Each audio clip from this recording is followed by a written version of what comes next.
Hello guys, I am Dhruv, registered nurse working in GMCH Nagpur.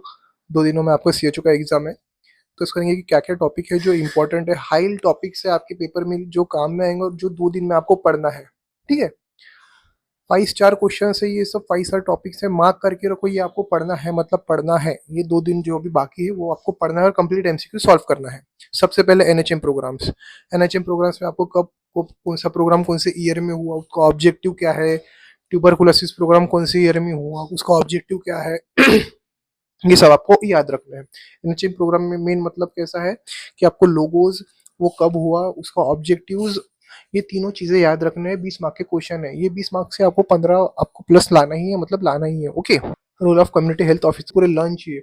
उसमें question ऐसा पूछेगा वो कि which of the following are not the rules of community health officer, which of the following are roles of community officers. तो ऐसे सब question आपको आने चाहिए। इसके रोल्स ऑफ कम्युनिटी ऑफिसर्स पढ़ के रखो। दूसरा रहेगा अपना, पहला हो गया नेशनल हेल्थ प्रोग्राम, दूसरा immunisation and cold chain. Immunisation में आपको क्वेश्चन पूछेगा, मतलब पूछेगा कौन सा वैक्सीन है, उसका रूट क्या है, उसका टाइम क्या है, उसका एक्शन क्या है, उसका एडवर्स रिएक्शन क्या है। फिर कोल्ड चेन में पूछेगा आपको वैक्सीन वॉल मॉनिटरिंग। तो ये सब चीजें देखो, पहला एनएचएम दिमाग में डाल के रखो, दिमाग में पहला एनएचएम और दूसरा इम्यूनाइजेशन और कोल्ड चेन।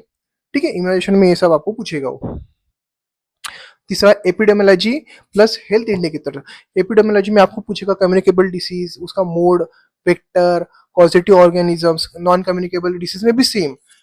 उसके बाद health indicators like incidence, prevalence, primary prevention, secondary prevention, mortality rate, morbidity rate, ये सब ये 2 दिन में आपको पढ़ना है।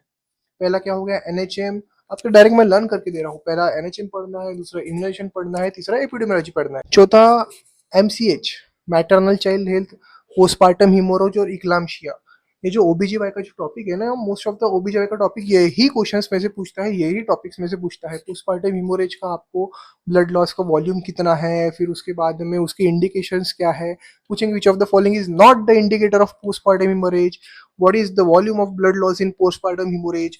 नॉर्मल नॉर्मल क्वेश्चन रहेंगे, वन लाइनर रहेंगे, पर आपको ये एंड टाइम पे पढ़ना है। इक्लाम्शिया, प्री इक्लाम्शिया पढ़ना है, उसके टाइप्स पढ़ना है, उसको फिर नर्सिंग मैनेजमेंट पढ़ना है। ये सब आप पढ़ के रखो। एंड टाइम के क्वेश्चन से 2 दिन में आपको ये लंच चाहिए, मतलब लंच चाहिए। मैग्नीशियम सल्फेट पूछेगा आपको, मैग्नीशियम सल्फेट कब देते हैं, उसका एमजी कितना रहता है पोस्टमार्टम न्यूरोलॉजी। ओके। जो डिसीज जो रहता है ना, कि कौन सी डिसीज में से क्वेश्चन मोस्टली पूछता है, तो वो रहता है पहला मतलब डायबिटीज, दूसरा हाइपरटेंशन, दिसना third is like heart disease. तो ये तीनों डिसीज में से क्वेश्चन पूछता है। तो ट्राई करो कि ये जो इसका पूरा थ्योरी पार्ट आप पढ़ के रखोगे और जितने भी एमसीक्यू रखोगे आप, ये टॉपिक के सारे एमसीक्यू सॉल्व करके रखोगे। हाइपरटेंशन के इंडिकेटर्स, हाइपरटेंशन का आपको टाइप्स, डीएम के टाइप्स, डीएम के इंडिकेटर्स, डीएम के फार्माकोलॉजी, सब पढ़ के रखना है। ओके। हार्ट में पूछेगा, बायोमार्कर्स पूछेगा वो मायोकार्डियल इस डिसीज के। ईसीजी पे नॉर्मल क्वेश्चंस रहेंगे कि P Q R S T, हर एक पे क्या क्या होता है, उस पे क्या क्या साइंस है। तो ये normal normal P Q, Q wave, Q point, T point, S point, इसके नॉर्मल जो वन लाइनर है वो ईसीजी की लर्न करके रखो। ओके। उस पर ज्यादा डीप क्वेश्चन पूछेगा नहीं वो। First line of drug, drug का एडवर्स रिएक्शन, ड्रग का एंटीडोट, ये 3 चीजें हैं। मोस्टली मोस्ट कॉमन ड्रग्स जो है, मैंने पता है मेरे मेरे टेलीग्राम चैनल में मैंने दिए हैं पूरे ड्रग्स। उस पे आपको एंटीडोट भी दिया है, उसका जो फार्मेकोलॉजिकल इफेक्ट भी दिया है। तो ये सारी चीजें मेरे आपको टेलीग्राम चैनल पे मिलेंगी। ये सब लर्न कर लो, एक रीडिंग मारते रहो रोज। ये 2 दिन 3 दिन में आप रीडिंग करते रहो, आपका सिलेक्शन 100% होने वाला है।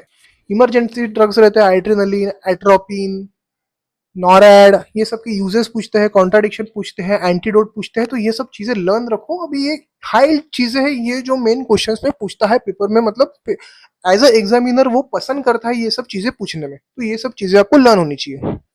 फिर माल न्यूट्रिशन में 2 आते हैं, क्वाशियोकर डिसीज, मरासमस डिसीज। इस पे आप सब लर्न कर करो, इसके क्लिनिकल फीचर्स क्या है, उसका साइन एंड सिम्टम्स क्या है। क्वाशियोकर का मरासमस का डिफरेंस भी याद रखो। वो पूछेगा आपको कि किस में marasmus, what are the science of marasmus, what are the science of kwashiorkor, which of the following are not the signs of marasmus, which of the following is not the sign of kwashiorkor। ये 2 disease condition पिछले साल भी ये question पूछा था 2023 में, और इस साल भी पूछने की 100% गारंटी है। ये 2 में से एक क्वेश्चन तो पूछता ही है, पूछता ही है। ओके। लर्न करके रखो।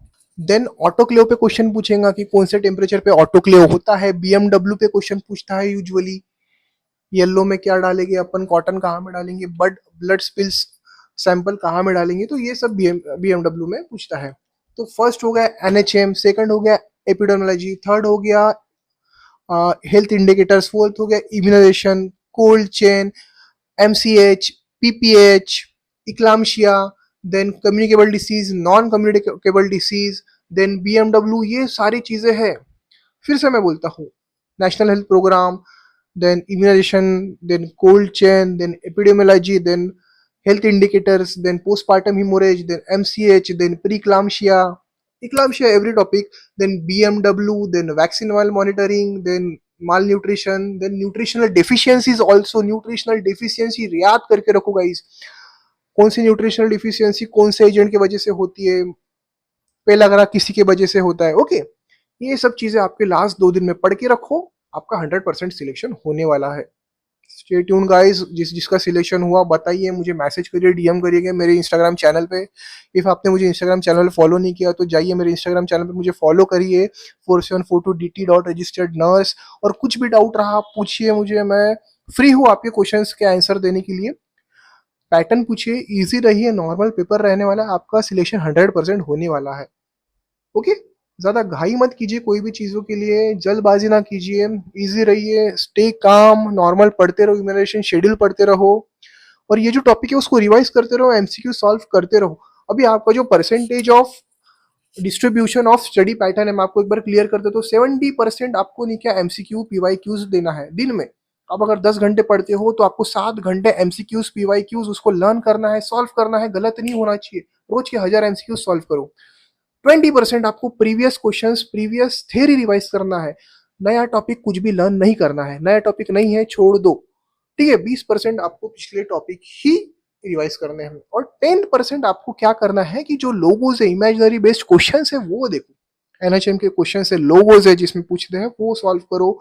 मैथमेटिकल ड्रग कैलकुलेशंस देखो। तो ये सारी चीजें 10% करो। 70% एमसीक्यू सॉल्विंग 7 घंटे, एमसीक्यू सॉल्विंग 2 घंटे, पिछला रिवीजन, और 1 घंटा लोगोस देखना है, कैलकुलेशंस देखना है, इमेजिनरी जो क्वेश्चंस, लोगोस, इमरेशन शेड्यूल, अबगार स्कोर हो गया, ब्राइडन स्केल हो गया, ये सब देखना है, okay guys. All the best, आपका पेपर बहुत अच्छा जाने वाला है, किसी चीज का टेंशन ना ले, और बहुत सारी शुभकामनाएं आपके पेपर के लिए। All the best.